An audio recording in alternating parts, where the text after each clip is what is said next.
그동안에 대출 규제를 한다, 대출을 관리한다 이런 거는 시중은행에서 판매하는 주택담보대출이었는데 갑자기 난데없이 정부 주관하는 서민대출인 디딤돈대출을 한도를 줄이겠다라고 국토교통부에서 발표를 하는 바람에 정말 거의 나라가 뒤집어진 것 같아요, 제 입장에서는. 서민을 위한 디딤돌 대출도 막는다는 이야기가 들리는데 이거 어떻게 된 상황이죠, 정구님? 네, 맞아요. 그동안에 대출 규제를 한다, 대출을 관리한다 이런 거는 시중은행에서 판매하는 주택담보대출이었는데 갑자기 난데없이 정부 주관하는 서민대출인 디딤돈대출을 한도를 줄이겠다라고 국토교통부에서 발표를 하는 바람에 정말 거의 나라가 뒤집어진 것 같아요, 제 입장에서는. 맞아요. 예, 맞습니다.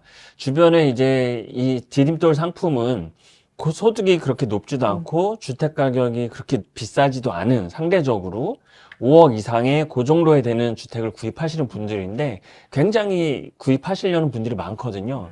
실제로 계약도 많이 하셨었고, 근데 갑자기 국토교통부에서 디딤돌을 규제하겠다, 즉 한도를 줄이겠다라고 얘기를 해버리니까 많은 분들이 정말 멘붕이었죠. 이게 왜 더 파급력이 있었냐면 사전에 예고가 없었어요. 고객님. 보통 시중은행에도 뭔가 대출 규제를 하고 대출을 압박할 때 언제부터 대출을 줄입니다라는 이런 예고를 했는데 네. 사실 이번에 디딤돌을 언급을 하면서 이런지야 어떠한 사전 예고도 없었어요. 갑자기 발표하신 거예요? 예, 국토교통부에서 시중은행에 뭔가 전화를 했던지 아니면 공문을 보냈던지 그런 내부적인 조치는 있었던 것 같아요. 그러고 나서 바로 시행을 하다 보니까 완전히 멘붕이었죠, 사람들이. 그래서 디딤돌 한도가 많이 줄었습니다. 많이 줄어 있어요.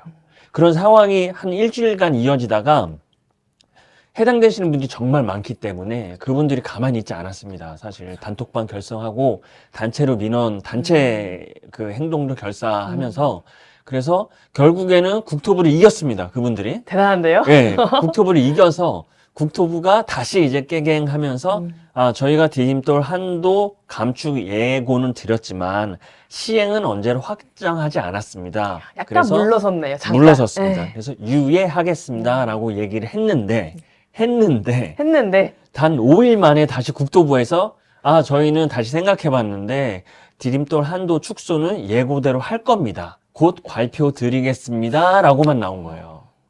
상황이 굉장히 복잡하네요. 그리고 그 제가 며칠 사이에 맞는 일들이 있었죠. 그죠? 예. 뉴스를 봐도 하루하루가 좀 달라지는 거예요. 특히 네네. 이 대출 이슈가 거의 드라마 찍는 것처럼 네, 너무 그래서- 이랬다가 또 저랬다가 왔다 갔다 네네. 하니까 저조차도 좀 혼란스러운 부분이 있더라고요. 네네.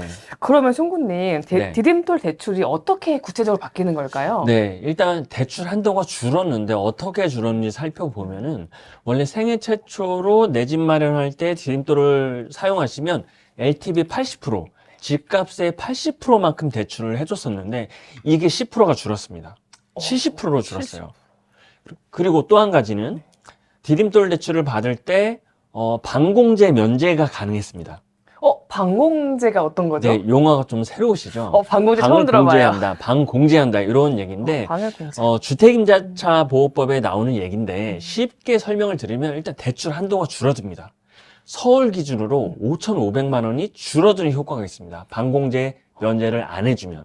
꽤 많이 주는데요? 많이 줄죠. 그래서 이걸 숫자로 표현을 해드려보면 5억짜리 아파트, 서울에 있는 아파트를 살 때 생애 최초로 LTV 80%니까 4억까지 대출이 가능했고 네. 그랬는데 디딤돌 한도를 축소를 시키면 LTV가 10%가 줄어서 70%입니다. 70.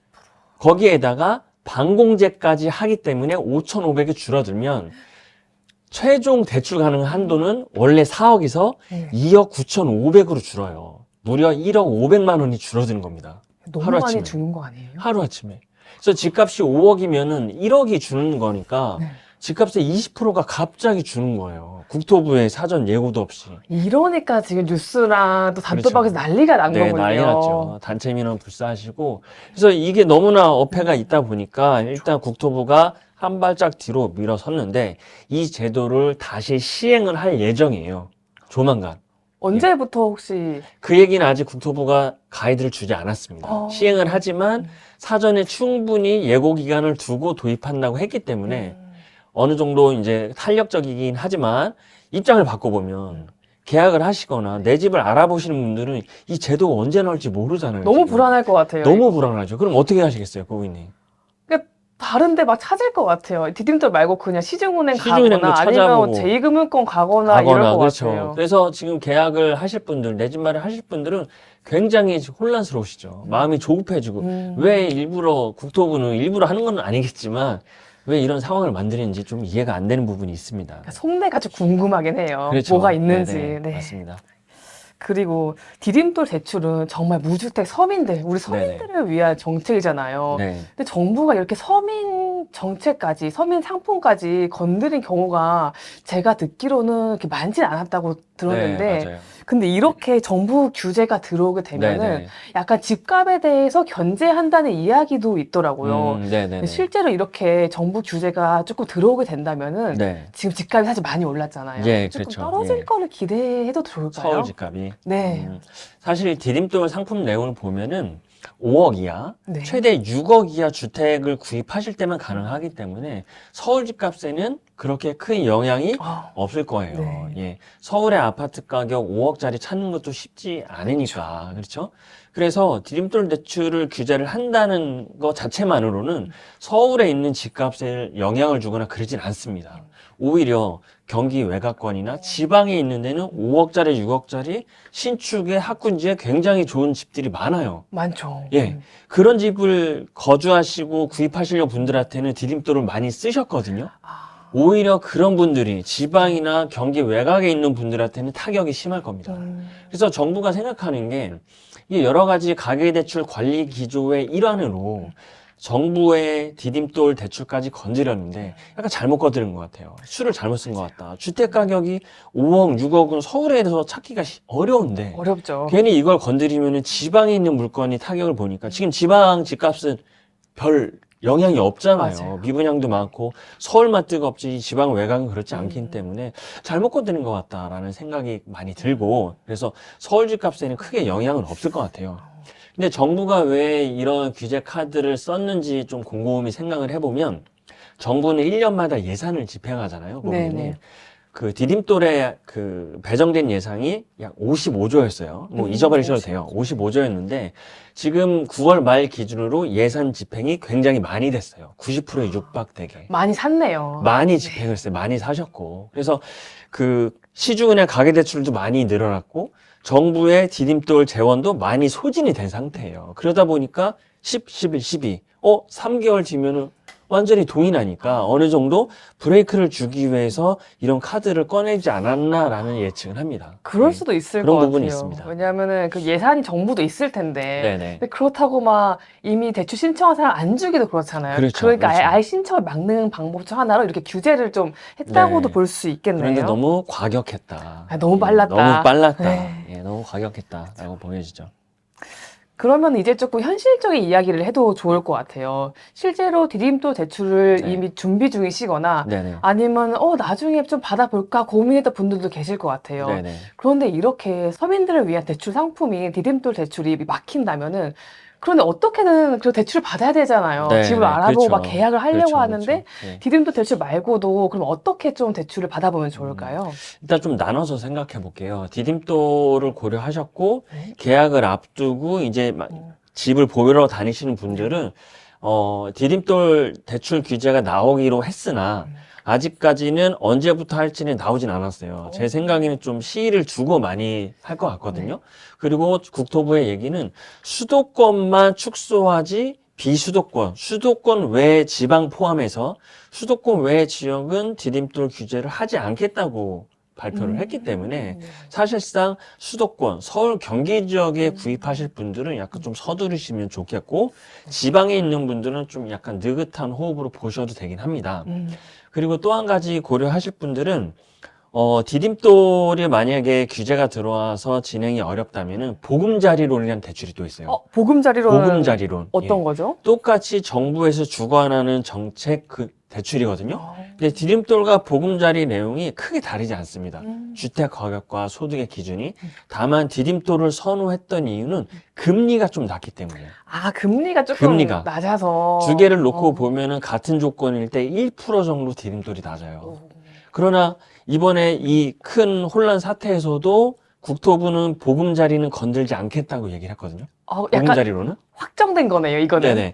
보금자리로는 아직 그 관리의 사각지대이기 때문에 예, 약간 긴 호흡을 보시면서 한 내년 6월까지, 7월까지. 왜냐면 시중은행 주담대가 스트레스 DSR 제도를 또 영향을 받지 않습니까? 우리가 지난번에 네. 배운 것처럼. 그래서 내년 한 6월, 7월까지는 약간 긴 호흡으로 디딤돌이 막히더라도 보금자리론이 있기 때문에 좀 긴 호흡으로 보시는 것도 좋은 방법일 것 같습니다. 오늘 너무 좋은 정보 얘기 주셨는데요. 네. 저는 디딤돌이 막혔다고 해서 네. 서민 대출 상품 다 안 되는 줄 알았어요. 아, 근데 아닙니다. 또 네. 순구님이 역시 히든카드라는 보금자리론을 또 소개해 주셨네요. 그래서 너무 감사합니다. 네네. 그래서 요즘 이렇게 대출이 너무 어려운데 네네. 디딤돌 대출도 내년 되면은 조금 나아질까요? 이게 네네. 규제가 생기고 또 이렇게 왔다 갔다 하는 느낌이 드는데 네네. 약간 우리가 1월 되면은 또 새롭게 시작하고 하잖아요. 그렇죠, 그렇죠. 예. 아마 정부 예산안이 일부 공개가 됐었어요. 저는 신문을 자주 보니까. 그래서 내년에도 디딤돌과 보금자리론 정책모기지 예산이 올해만큼 배정이 됐어요. 55조. 그래서 내년에도 55조를 대출을 해야 돼요. 정부 입장에서도. 네네. 다만 올해는 너무 속도가 빨랐지. 내년이 1월이 되면은 다시 55조가 리셋이 되기 때문에 디딤돌도 다시 재개는 될 거지만 수도권은 지금보다 좀 더 어려울 수 있다. 그 정도로만 생각하시면 네. 될 것 같아요. 네. 그럼 내년에 계약을 하면 어느 정도 괜찮을까요? 그러면은? 내년에 예산이- 계약하시면은 일단은 예산이 새로 배정이 됐으니까 네. 디딤돌 대출 신청하시는 거에는 뭐 조급함을 느끼거나 긴급하게 해야 되거나 이런 상황은 아니실 것 같아요. 내년 상반기는. 다행입니다. 네. 이렇게 혼란스러운 대출 상황에서도 명쾌하게 솔루션 내주신 순구님 오늘 너무 감사드리고요. 저희가 내 집 마련을 하려면은 대출 공부는 선택이 아니라 필수인 것 같아요. 그래서 오늘도 순구님 덕분에 대출 공부 열심히 한 것 같고요. 순구님 너무 감사드립니다. 네, 감사합니다.